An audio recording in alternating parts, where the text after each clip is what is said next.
Is the Neptune Systems Apex worth it? I would say for a lot of reefers out there, yes, absolutely.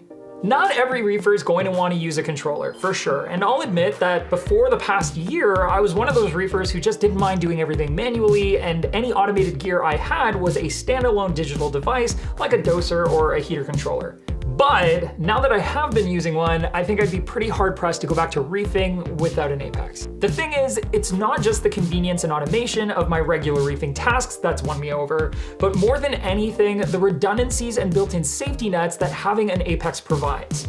If anything goes wrong with my tank, I get notified right away no matter where I am, which has already saved my reef tank twice in the 1 year that I've had it. Both of those times I had a power outage and wasn't home, but I did get a push notification that my Apex went offline and I was able to rush home and get my generator going.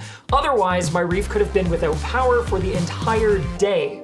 And that is just one example. You could get notified if your pump gets jammed, or if your temperature or pH or alkalinity spikes.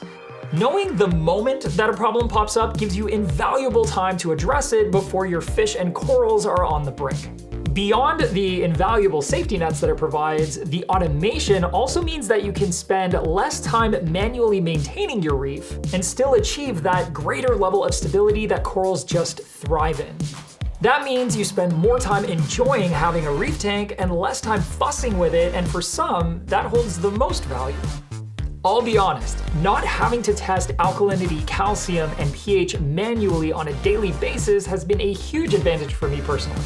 It's not that I had any issues successfully growing corals before, but being able to achieve that same, and in some cases, better success without loads of manual testing, dosing, and recording down results has made reefing even more enjoyable.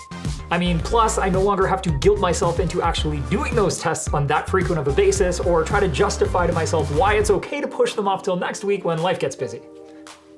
Which happens. I think the biggest reason that this particular question is asked is because it can get pretty spendy, and until you've got a really good idea of everything an Apex can do for your reef, it can be pretty tough to connect the dots. So click here to find out.